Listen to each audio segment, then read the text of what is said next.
Hiya. Hi, Copeland. Happy 2025. Happy 2025. I just was all of a sudden channeling Outcast. Hiya. Anyway, um, I don't know where that came from.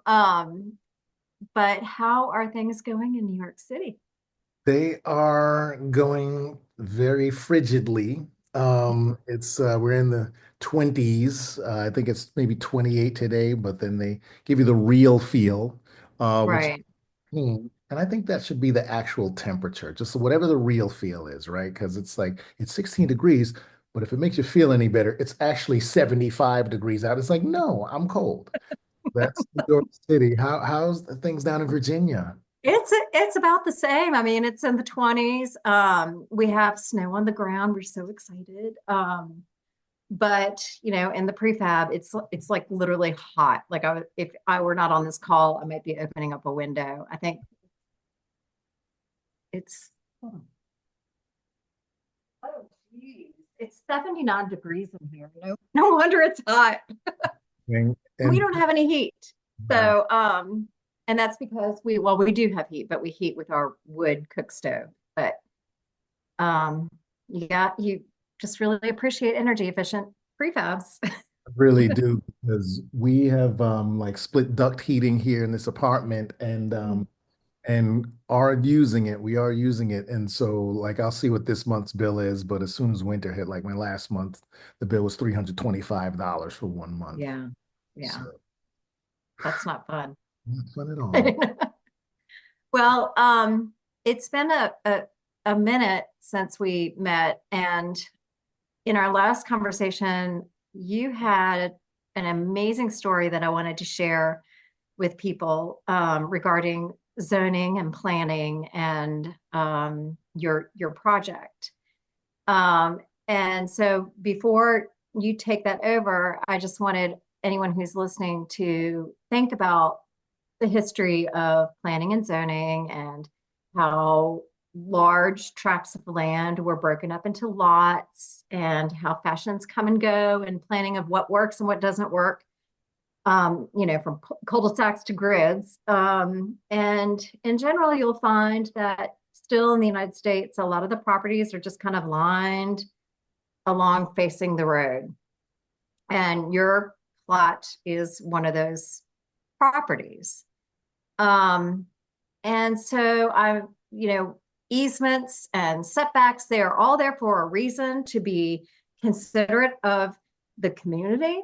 But sometimes you might come into a situation,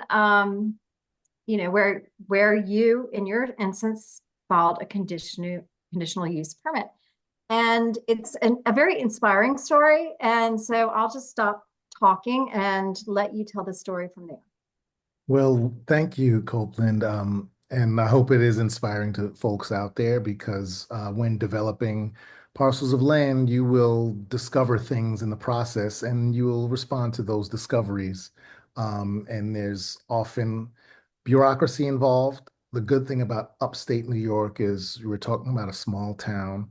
The population in the last census was 388 people. So getting to town hall and getting folks out to the hearings and trying to understand what we are aiming for, and then also getting movement on it was fairly frictionless.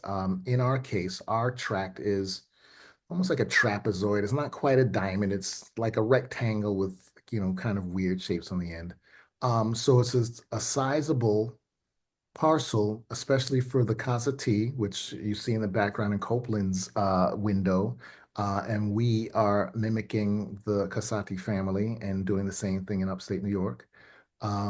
It turned out that the setback requirements for our parcel, which was 25 feet on each side, um, would not allow us to maximize the benefit of passive solar if we wanted to fit that structure into the building envelope respecting the setbacks. So what our engineer suggested was pivoting the structure 55 degrees so we'd get that southern elevation facing true south to get the full benefit of passive solar. especially in upstate New York in the Catskill Mountains. You get that very frosty winter, and you've got to have heat running at all times so your pipes don't burst in the winters, unless you have structural insulated panel Casa home facing true south and getting the benefit of that passive solar. So this was the argument we made when applying for a variance. We went to the town hall of Catskill and were heard by the board. Members of the community were invited to return to a second hearing to weigh in or to refute our variants, especially the folks on the neighboring parcels. We did get a fair turnout of people who did weigh in, but not to contest the structure itself or construction of a building, but they had other concerns just in terms of the spring thaw and where um, the water went. Some neighbors brought pictures showing that they were kind of downhill from the parcel, and so they spent a good part of June as a swamp or a wetlands. And so they were more concerned about in terms of our development, what would happen in terms of like rerouting the runoff, or would we be creating more? So those were their concerns. Fortunately, no one had a concern about the size. No one had a concern about pivoting the structure, which would jut about 10.5 feet into that 25-foot setback envelope. So still leaving nearly 15 feet from the northwest elevation of the house to the neighboring property. And of course, they've got their 25 feet on the other side. So it worked out very nicely. The board was very receptive to hearing our argument for pivoting the structure. And what Hassan and I were very pleased about was the intrigue that this passive solar conversation that started in that hearing. And of course, there are other people who were there for their own hearings who are trying to get variances for their own reasons, but really like perking up, listening to the concept of what we're aiming to build.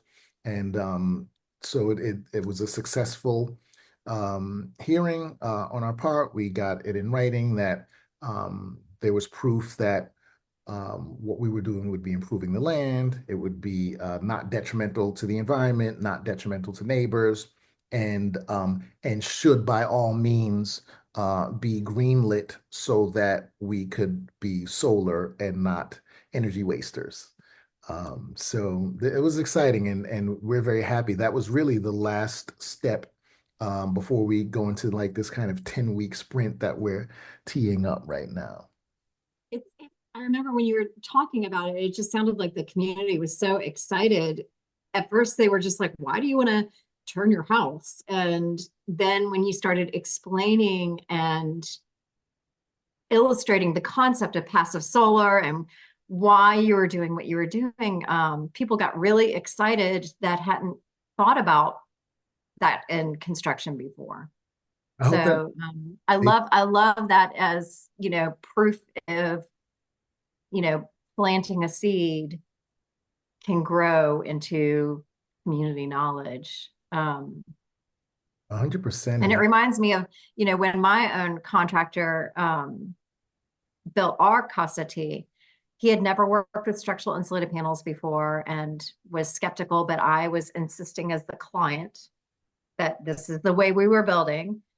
And the day he erected the walls, he was just incredulous. Like he would just like, he slapped him and he was like, normally you brace these over, for 24. I mean, he just couldn't believe it. And then once they completed the shell, they came back and I think it was this time of year, it was this cold. And they couldn't believe it because somebody had left like a soda in the house, which had no heat and, not even a cook stove yet. And, they walked in and you know, if they had done that in any other house, they would have found a can full of ice and it was totally fine.